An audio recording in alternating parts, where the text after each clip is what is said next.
Only those who keep the Sabbath will escape the coming wrath. The storm is coming. The world is trembling on the edge of final judgment. And in this moment of crisis, God is drawing a clear line between those who obey him and those who follow tradition. The Bible does not leave this matter to guesswork.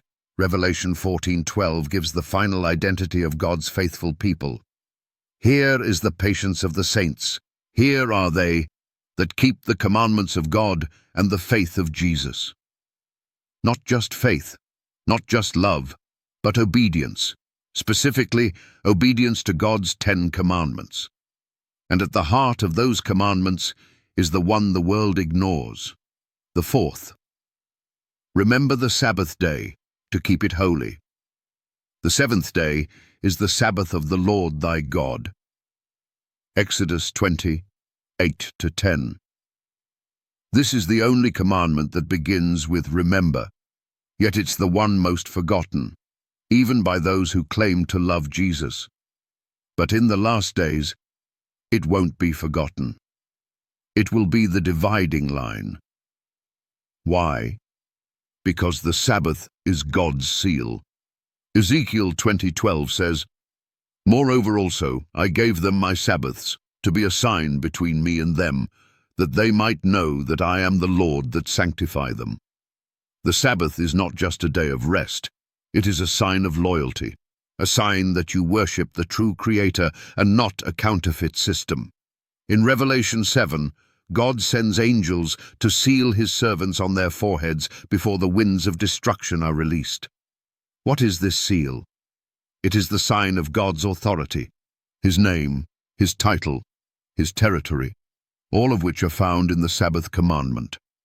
The coming wrath of God, described in the 7 last plagues, will fall upon those who have rejected his commandments and accepted the mark of the beast, a false system of worship rooted in Sunday observance and man-made authority. You may ask, is God really that serious about a day? Yes, because it's not just about a day. It's about obedience, worship, and whose voice you follow. Just like in Eden, where one command tested loyalty, so in the end, one command, remember the Sabbath day, will test the whole world. Some say, we're under grace, not law. But grace is not a license to disobey. Romans 6:15 says, "Shall we sin because we are not under the law, but under grace? God forbid." Others claim we worship on Sunday to honor the resurrection. Yet, nowhere in Scripture does God transfer the holiness of the seventh day to the first.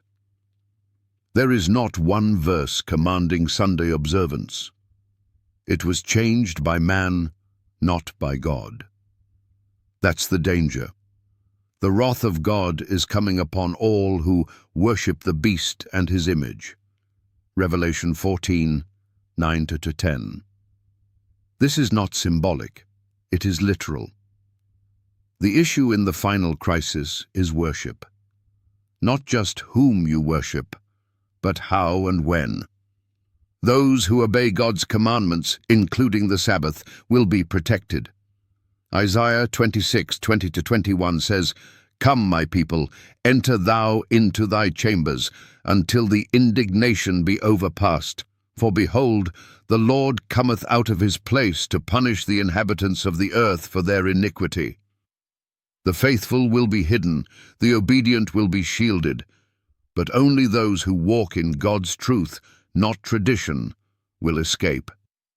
Now is the time to choose. Keep the Sabbath, obey God's voice, escape the coming wrath.